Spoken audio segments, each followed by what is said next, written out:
Sa loi exige la perfection.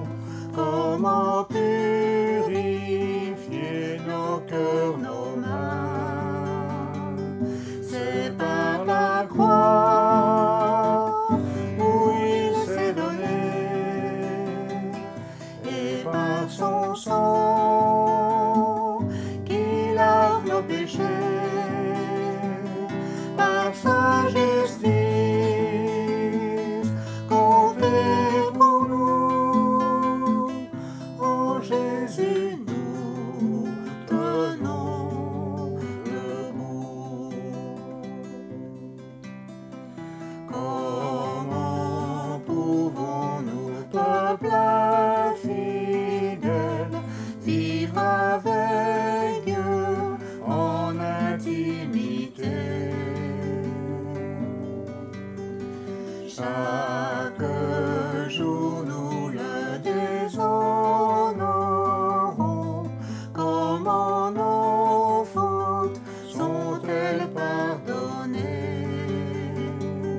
C'est par la croix où il s'est donné, et par son sang qui lave nos péchés. Par sa justice, comptez pour nous. En Jésus, nous tenons debout.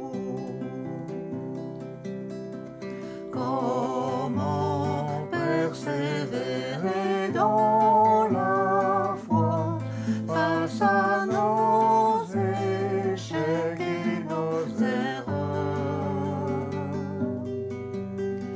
Ils éveillent en nous la peur, le doute. Comment répondre à l'accusateur? C'est par la croix où il s'est donné, et par son sang qui lave nos péchés. Par sa justice, comptez pour nous. En Jésus, nous tenons debout. Quand viendra le jour du jugement, où nous verrons notre Créateur, nous pourrons plaider avec confiance l'œuvre accomplie de notre Sauveur. C'est par la croix où il s'est donné, et par son sang qui lave nos péchés.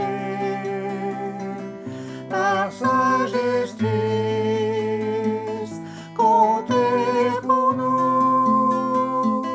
En Jésus, nous tenons debout.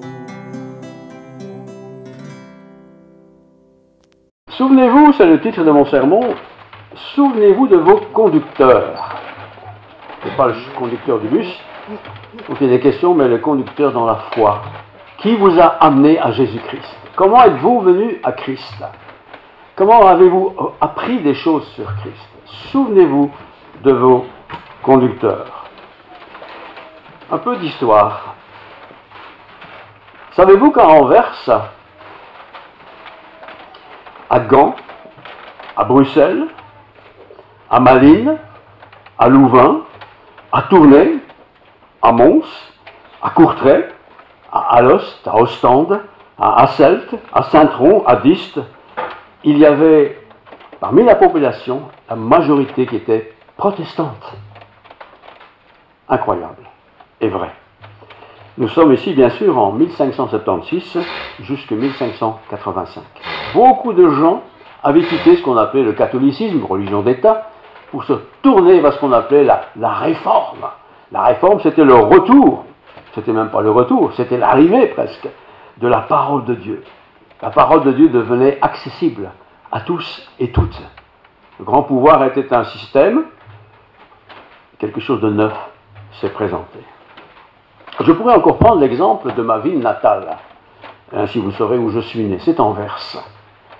À Anvers, il y a une grande ville, très grande ville même à l'époque, et il y avait là, à Anvers, plus de 5000 commerçants. 5000 commerçants dans la ville d'Anvers. Des commerçants du monde entier qui venaient vendre leurs histoires, bien sûr, au pays de la Belgique. Il y avait aussi à Anvers, je ne l'ai pas vu, j'y étais pas encore né évidemment, hein, c'est l'histoire qui nous apprend ça, un système de bourse. Les gens venaient de partout dans le monde pour faire de l'argent, se faire de l'argent à travers du système de bourse. Aujourd'hui, tout est électronique, mais là-bas, il fallait se déplacer. C'était il y a bien longtemps.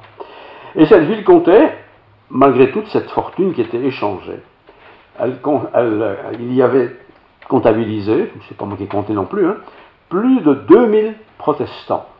C'est-à-dire 2000 personnes qui avaient été touchées par les réformateurs, Luther, Calvin, et qui s'étaient tournées vers le nouveau message qu'ils proclamaient. Et ce nouveau message, c'était simplement le message de la Bible, ni plus ni moins. Je dis bien 2000 protestants. Encore une fois, on croit rêver. Il n'y a jamais plus aujourd'hui 2000 protestants à Anvers, comme il n'y en a pas non plus dans beaucoup de villes de notre pays. On croit rêver, on croit rêver. Parlons encore de la ville de Tournai, que l'on connaît un peu mieux, puisque c'est francophone. La ville de Tournai, 5 clochers, comme vous savez, mais 4, 100 cloches. Donc il n'y avait en fait qu'une seule cloche, mais il y avait 5 clochers. Et cette ville de Tournai était aussi une ville où prêcher l'évangile avait eu un fruit très important. Le fruit n'a pas duré longtemps, parce qu'il y a eu des persécutions très fortes, très très fortes même, et beaucoup de gens ont été arrêtés, mis en prison, parfois exécutés tout simplement. Nous sommes ici en 1561. On croit encore rêver, parce qu'Anvers, comme Bruxelles, comme Louvain, comme toutes ces grandes villes tournées pour les Wallons, ne compte pas beaucoup de gens dits protestants. Mais en fait, quand on dit protestants, c'est-à-dire des gens qui croient que la parole de Dieu, c'est parole de Dieu, qu'il faut l'aimer, qu'il faut la partager, qu'il faut l'étudier, qu'il faut la vivre. Aujourd'hui, tout ça est très très très loin dans l'histoire. Alors, peut-être encore une information, comme ça vous saurez tous, les cantiques qui étaient chantés, ce n'étaient pas des cantiques comme ceux qu'on chante maintenant, c'était des psaumes qui étaient mis en musique. C'est comme ça que les gens apprenaient les textes bibliques, et ils les connaissaient par cœur, parce qu'ils chantaient ces psaumes. Et voilà, en 1561, eh bien, c'était le sommet de la connaissance de ces psaumes mis en musique. Évidemment, il n'y avait pas de radio et tout ça, hein, ça s'apprenait, ça se rencontrait, il fallait chanter ensemble, contre des chefs d'orchestre, j'imagine. On croit vraiment rêver. En tout cas, moi je rêve que tout cela revienne dans notre pays, ou que des millions de gens se tournent vers Jésus-Christ. Aujourd'hui, où est la foi des gens? Où est la foi? Où sont ceux qui sont encore pratiquants, comme on dit? Où sont-ils? Ah, il y en a encore, mais très peu par rapport aux 10 millions d'habitants que nous sommes. Très peu, très peu, très peu. Hébreux 13, je vous lis. Hébreux 13, 1 à 9. Persévérer dans l'amour. Persévérer, ça veut dire qu'il faut faire un effort quand même. Sinon, on ne persévérerait pas, ça irait tout seul. Mais persévérer dans l'amour. N'oubliez pas l'hospitalité. Ben oui, évidemment, l'hospitalité, c'est avoir une maison qui s'ouvre à l'étranger. C'est aussi prendre du temps de son temps pour l'étranger. Exercer l'hospitalité. C'est pas simplement dire, viens manger une tartine. Ça faisait peut-être partie de l'hospitalité, mais ça faisait aussi bien plus partie de l'hospitalité que d'être à la disposition de l'autre. Surtout celui qui ne connaît pas Dieu. Parce que socialement, beaucoup sont aussi bien que nous, si ce n'est pas mieux. Beaucoup sont beaucoup de choses. Mais pour combien de personnes, Dieu est-il important? Et si pour nous, je pense que puisque vous êtes là, Dieu est important, il faut le partager. Il faut que cet amour de Dieu que Dieu a eu pour nous et l'amour que nous avons pour Dieu puisse être connu à ceux qui ne connaissent pas Dieu. N'oubliez donc pas l'hospitalité, car en l'exerçant, donc l'hospitalité c'est laisser les gens entrer chez nous, car en l'exerçant, quelques-uns, c'est un peu bizarre ça, ont logé des anges sans le savoir. On se dit, mais quand on a une vision d'un ange, on voit un ange avec des petites ailes comme ça un peu... Hein, non, ils ont hébergé des gens, des anges, sans le savoir. Ça veut dire que les personnes étaient considérées comme des personnes guidées par des anges, mais ce n'était pas visible, ce n'était pas tangible, c'était miraculeux. Souvenez-vous des prisonniers. Pas des prisonniers, des gangsters qui ont commis des crimes, mais des prisonniers parce qu'ils sont en prison, parce qu'ils croient en Dieu. Et des tas de pays dans le monde, si vous dites que vous êtes croyant dans le Dieu de la Bible, vous êtes arrêté, exécuté, terminé, basta. Hein. Dans le pays, on est libre, chacun croit ce qu'il veut. Souvenez-vous des prisonniers, comme si vous étiez vous-même aussi prisonnier. Se rappeler l'histoire. Et je parle aussi de notre pays, la Belgique, le Grand-Duché aussi un peu certainement, un peu l'Allemagne, la France aussi, ce que les chrétiens ont enduré. C'est-à-dire des chrétiens qui s'étaient appropriés la parole de Dieu et qui vivaient cette parole de Dieu. Évidemment, dès qu'ils ont commencé à découvrir cette parole de Dieu, et quand les gens ont pu commencer à lire la Bible, c'était quand même extraordinaire. On n'était plus en train d'écouter des prédicateurs, point. Ils avaient accès à la Bible, ils ont vu, mais qu'est-ce qu'on a fait de nous? Qu'est-ce qu'on a dit de nous? Qu'est-ce qu'on nous a obligés à faire? Toutes sortes de rituels, toutes sortes. Avec peut-être le salut en bout de compte, si vous avez bien fait les choses. Ça, c'était le christianisme d'autrefois. Souvenez-vous de ceux qui nous ont précédés. Alors il continue, je profite de le faire pour l'instant, Hébreux 13, 1 à 9, souvenez-vous des prisonniers pour la cause de Dieu, comme si vous étiez aussi prisonniers. Souvenez-vous de ceux qui sont maltraités. Il y a des gens qui sont maltraités parce qu'ils sont croyants. Même dans une famille, il peut arriver que, je sais pas, des parents râlent sur leurs enfants ou leur font toutes les misères parce qu'ils sont devenus chrétiens. Et puis, à l'échelle du monde,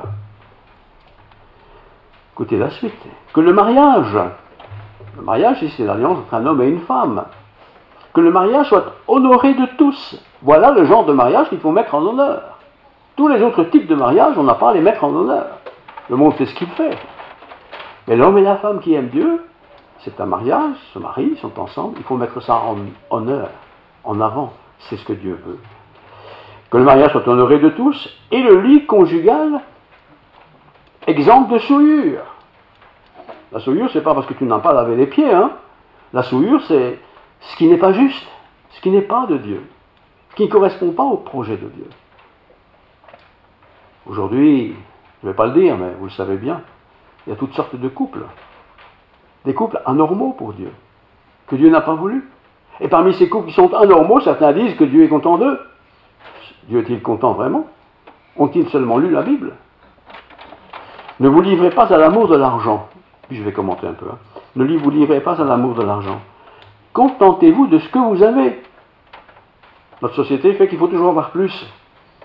Vous avez une 2 chevaux, il n'y en a plus. Hein. Il faut une 4 chevaux. Vous avez une 4 chevaux, c'est pas des voitures.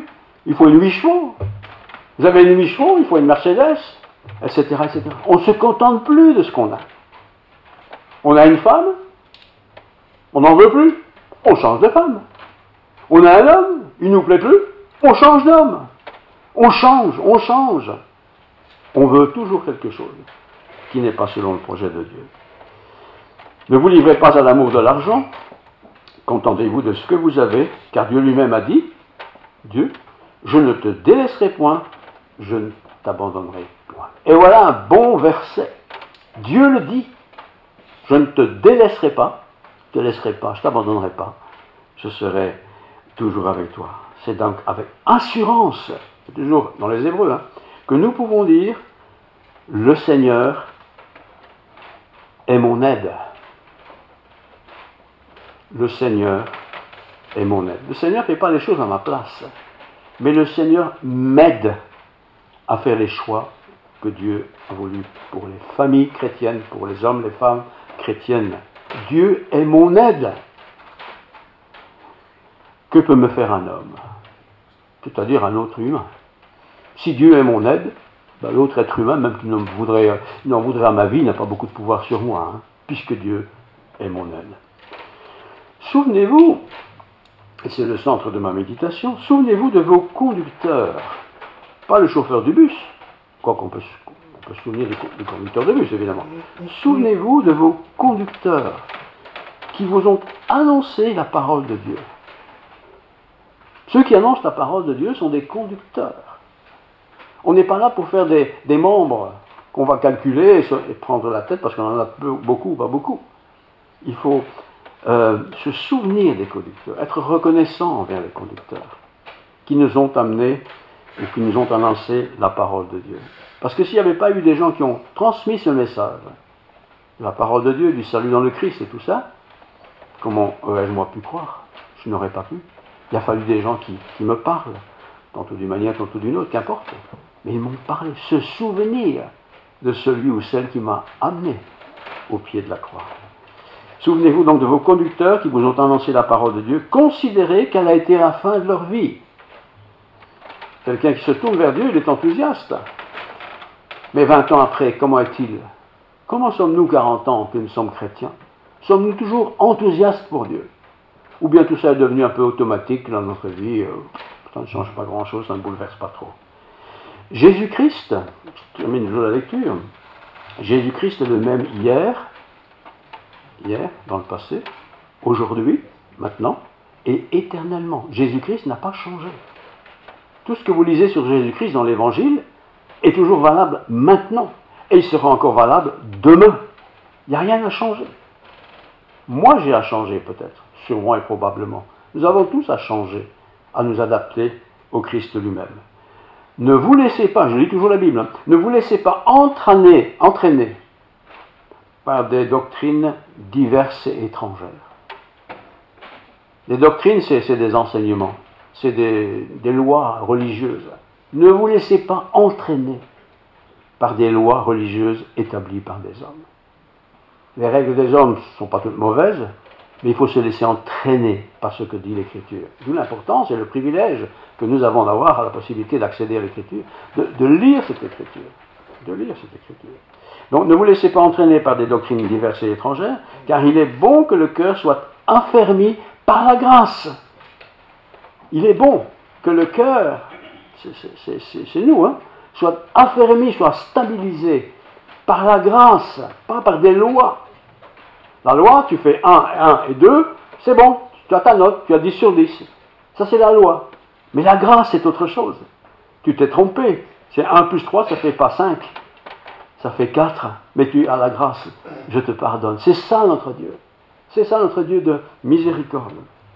Donc, ne vous laissez pas entraîner par des doctrines diverses et étrangères, je sais s'il y en a, et faire attention aussi aux médias. Ne suivez pas tout ce qui se passe à la télé ou à la radio. Il y a beaucoup de choses qui sont dites, mais qui ne sont pas justes.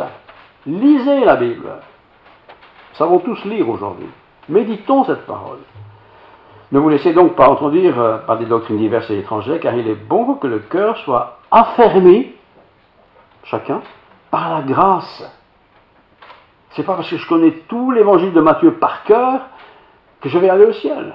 C'est par grâce. Grâce, c'est cadeau de Dieu. C'est par la grâce que vous êtes sauvés. Ce n'est pas par des aliments. Ce n'est pas par autre chose. C'est par la grâce. Alors, j'ai mis tout ça, cette lecture, un peu sous forme de sermon pour nous ce matin. Qu'est-ce que moi je crois? Qu'est-ce que nous croyons chacun en réalité? Si j'ignore l'histoire du réveil, là nous serions toujours peut-être liés à un système qui a existé depuis très longtemps. Des rites à suivre. Il faut faire ceci, il faut faire cela, il y a telle et telle fête, il faut être là, voilà. On serait attaché à ça. Et beaucoup de gens sont attachés à des rites. On fait la fête de Noël, on fait la fête de Pâques, on fait encore d'autres fêtes. Mais c'est pas ça que Dieu demande. Parce que Dieu a tout fait en fait. Et tout ce qu'il a fait, c'est qu'il a donné le meilleur de lui en envoyant son Fils Jésus-Christ. Et c'est Jésus-Christ, écoutez bien, qui en mourant sur la croix, en ressuscitant 3 jours après, a pris sur lui, donc Jésus-Christ, tout le poids de mes fautes. Je ne dis pas péché, mais c'est le péché en fait. Mais tout le poids de mes fautes, quelles qu'elles soient. Il a pris ça sur lui. Et comme il l'a pris sur lui, je n'ai plus, pendant toute l'éternité de ma vie terrestre, à me lamenter, à me dire, moi, pourquoi j'ai fait ci, pourquoi j'ai pas fait ça. Non, tu confesses ça à Dieu, Dieu prend sur lui Il est mort à la croix pour ça. Il prend sur lui mon péché. Bien sûr, je reviens à mon sujet central, connaître l'histoire de son pays, de sa ville, de sa famille, nous interpelle quand même très souvent. Hein. Tiens, dans ma famille, il n'y avait pas de croyants. Moi, je ne me rappelle pas de quelqu'un, c'est pas moi, c'est pas nous. Dans ma famille, personne ne croyait. Ils trouvaient que croire c'était bon pour les bébés, c'était bon pour les naïfs. Quand j'étais jeune, combien de fois j'ai entendu ça? C'est bon pour les naïfs, la religion. Ah bon, et qu'est-ce que tu crois? Moi, je crois rien. C'est moi qui suis Dieu. Ah ben tiens, tu crois que tu es Dieu? Eh ben, quand tu te présenteras devant mon Dieu, tu verras qui est Dieu. Et tu seras peut-être bien déçu, tu seras d'ailleurs probablement déçu. Alors, dans l'histoire de l'Église de Jésus-Christ, donc sur les 2000 ans qui sont passés, l'Évangile s'est proclamé au travers du monde. Il y a encore des régions qui n'ont pas l'Évangile. Donc il y a encore l'occasion d'être missionnaire, si vous voulez être missionnaire. Mais dans nos pays à nous, tout le monde a entendu parler des chrétiens. Et les chrétiens, ce sont les églises avec les cloches, il y en a partout. Mais si vous allez dans ces églises aujourd'hui, à moins que ce soit un enterrement ou un mariage, il n'y a pas grand monde. Ce n'est pas une question de monde, mais c'est une question de foi. C'est une question de foi, de confiance en Dieu. Quand Dieu nous invite à nous réjouir ensemble, et qu'il dit, 2 ou 3 assemblés en mon nom, je suis là au milieu d'eux, c'est pas une blague, c'est Dieu qui le dit, donc je le crois. 2 ou 3, c'est déjà un homme et une femme, un papa, une maman et un petit-fils, 2 ou 3 quoi, un voisin, une voisine, qu'importe, un collègue au travail. Il ne faut pas auréoler les enseignants, parce que le sujet c'est ici que ça arrive, les enseignants, les responsables, on dirait les managers, mais l'Église n'est pas guidée par des managers, on n'est pas là pour faire des affaires, on est là pour partager la parole de Dieu. Tout le monde n'a pas l'occasion d'étudier la parole de Dieu, un petit peu oui, mais l'étudier sérieusement, non, ça prend du temps, ça prend de l'énergie, ça demande beaucoup d'inspiration, d'écoute de la parole du Seigneur. Il ne s'agit pas ici de dire, tiens, oh, moi mon pasteur, bravo, un chouette monsieur, toujours sympathique, il rigole tout le temps, la vie est belle. C'est pas la peine de dire ça, ça n'a aucun intérêt ça. Mais se poser la question, est-ce que les responsables de l'Église, que font-ils pour Dieu? Comment représentent-ils Dieu? Comment partagent-ils l'amour que Dieu a pour les humains? Des fidèles, il y en a toujours eu. Les fidèles, ils seront fidèles. Mais dans une église, il y a des fidèles, mais il y a aussi des gens qui ils viennent un temps parce qu'ils trouvent ça sympathique et puis c'est bon. Non, c'est la fidélité qui est demandée. Comment les responsables communiquent-ils cette fidélité? Le but, bien sûr, de la fidélité, c'est de faire connaître tout le message de Dieu. Et quand même, il faut avouer que c'est quand même grandiose, le message de Dieu. Israël, rappelons un instant, le peuple d'Israël, quand il a erré pendant 40 ans dans le désert, toute une nation là, qui fuyait l'Égypte avant d'entrer dans la terre promise, 40 ans dans le désert. Je me suis déjà dit, mais qu'est-ce qu'ils ont fait pendant 40 ans? Qu'est-ce qu'ils ont appris? Dans quelle école sont-ils allés? Ils sont allés dans l'école des parents, ou les grands-parents. Pourquoi tu nous fais traverser ce désert pendant 40 ans alors que la terre promise est à quelques kilomètres en fait? Pourquoi? Pourquoi est-ce que moi, nous, enfin chacun peut-être, on traîne, on a l'impression de tourner en rond, quoi. On a l'impression de pas aller plus loin?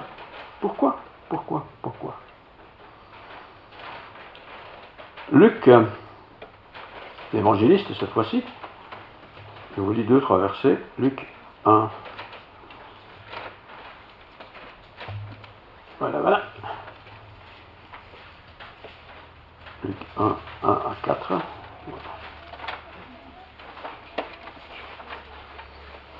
Luc 1. Du temps d'Hérode, roi de Judée, il y avait un sacrificateur nommé Zacharie. De la classe d'Abia, sa femme était d'entre les filles d'Aaron, donc une vraie descendante, et elle s'appelait Élisabeth. Tous deux étaient justes devant Dieu. Ils n'avaient pas le Nouveau Testament, ça n'existait pas encore.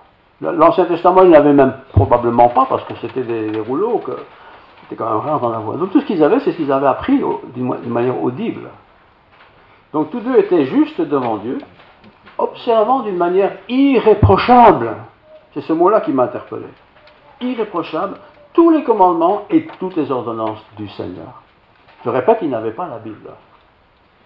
Ils écoutaient certainement les sermons à la synagogue, où ils se renseignaient auprès des parents, des grands-parents, mais c'était difficile.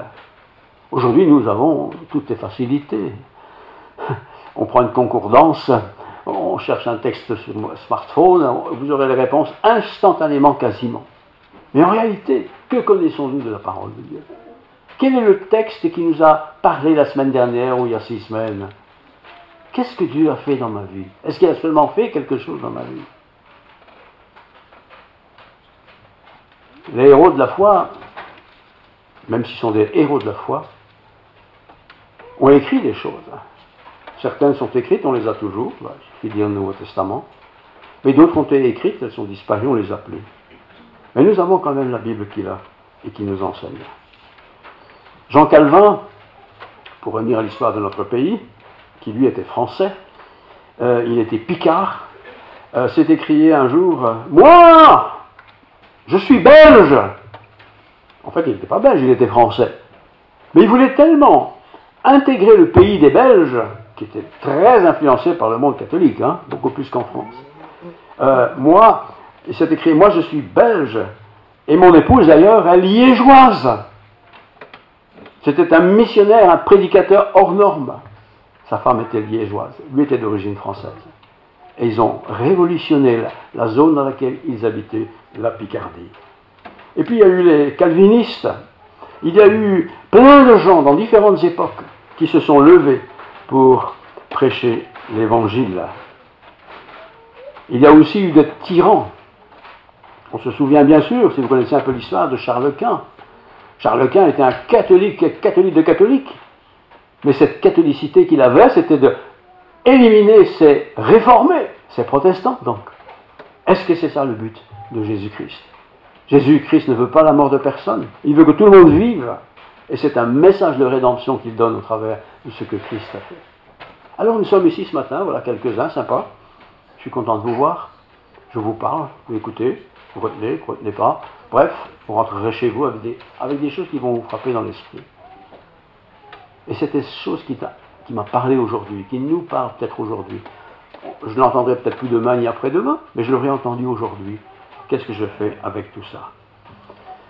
Les Pays-Bas, qui sont nos pays voisins du Nord, est un pays qui a beaucoup de, entre guillemets, protestants. Il y a beaucoup de protestants historiques, évidemment. C'est un pays qui a été aussi évangélisé comme d'autres pays, comme la Belgique, mais la Belgique c'était très difficile, très difficile. Beaucoup de gens sont restés très catholiques, mais pas catholiques dans le sens simplement religieux, c'est dans le sens qu'ils ont été persécutés littéralement parce qu'ils ne pensaient pas comme le clergé, voyez-vous. Ouais. La Hollande, on avait un groupe d'Hollandais la dernière fois, il y a quelques semaines déjà, vous vous rappelez, ils étaient ici en vacances, ils sont venus à l'église. Ça, c'est bien. On est en vacances, on va quand même trouver une église pour partager la foi, la communion fraternelle avec d'autres. Les luthériens, c'était les disciples de Luther. Luther, c'était un réformateur comme pas deux. Il a connu beaucoup de persécutions. Il était allemand, c'était un fort, mais ils aimaient Dieu. Calvin était français, je l'ai dit, je répète, il aimait Dieu. Calviniste, luthéranisme, mais c'est pas ça qui est important, c'est d'être chrétien. Si je dis je suis un évangélique, ce que je suis, mais un évangélique c'est parce que je crois dans l'évangile. Mais dans le fond, ça change quoi dans ma vie si simplement je le crois? Il faut le vivre. Et le vivre, c'est pas facile. Parce que bien sûr, il faut suivre les paroles du Seigneur. Henri Voss, Jean Van Esch ont été brûlés vifs sur la grande place de Bruxelles. Je relis les noms.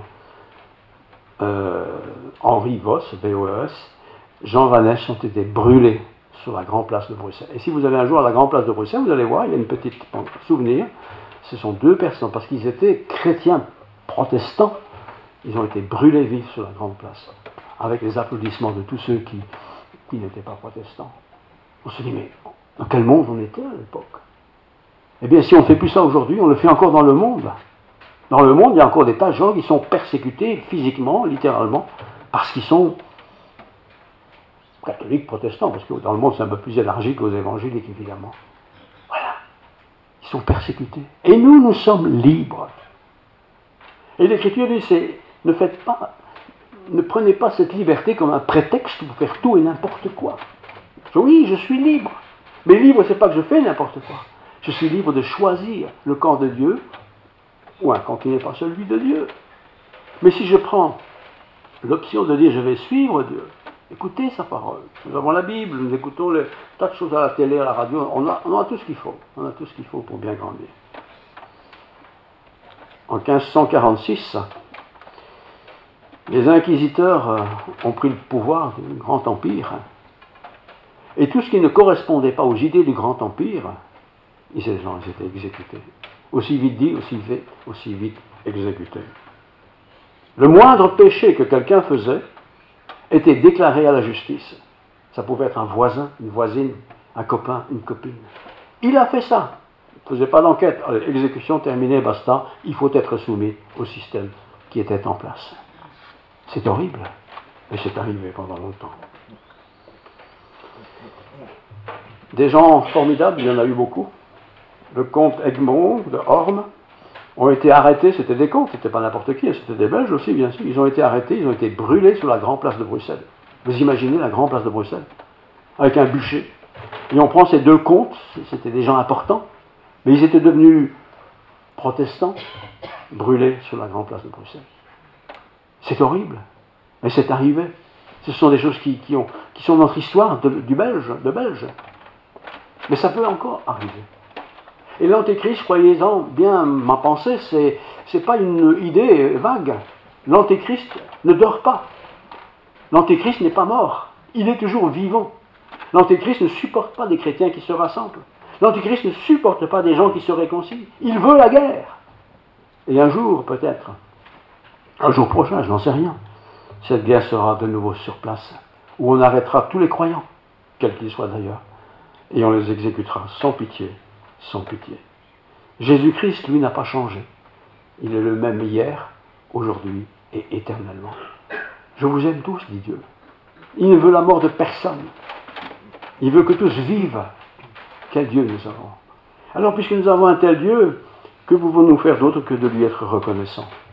Être reconnaissant, c'est simplement d'essayer de faire des choses élémentaires qu'il nous demande. Aime ton prochain comme toi-même. C'est facile. Pas toujours facile, en fait. Parce que mon prochain n'est peut-être pas toujours sympa avec moi. Mais je l'aime quand même. Parce qu'il est création de Dieu. Aime ta femme. Ouais, mais ma femme, elle est vieille. Mais toi, tu es vieux aussi, mon vieux. Aime ta femme. Aime ton mari. Aime tes enfants. Aime tes petits-enfants. Aime ton voisin. Aime ta voisine. Ton patron, ta patronne. Aime-les.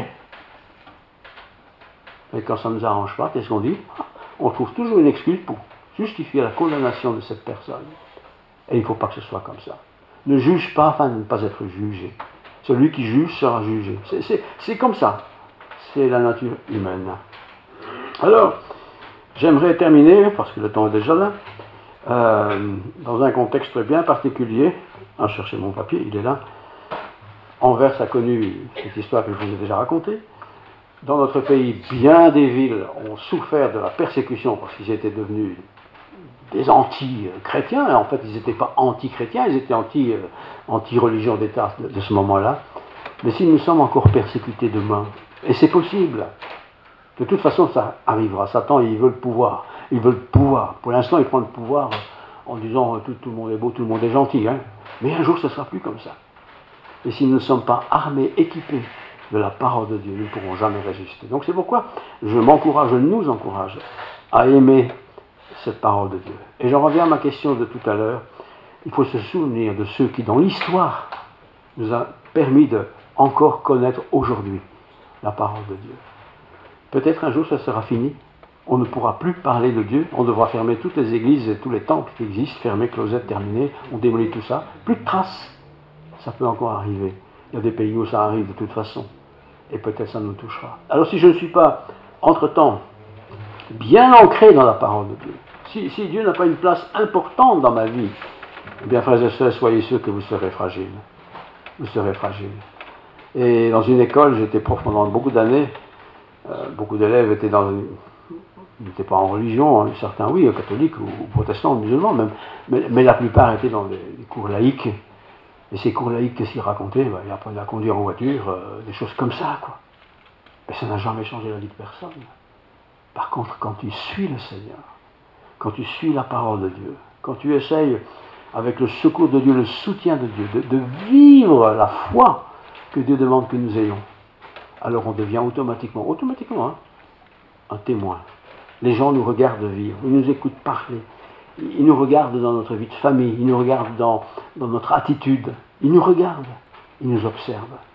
Ils ne vont peut-être pas devenir comme nous, peut-être ça ne les intéresse pas, mais peut-être ça va les intéresser un jour ou l'autre. Soyons fidèles jusqu'à la mort. Nos héros de la foi, c'était le titre de mon sermon, ben ont existé, beaucoup ont eu beaucoup de mal, certains ont traversé tout ça.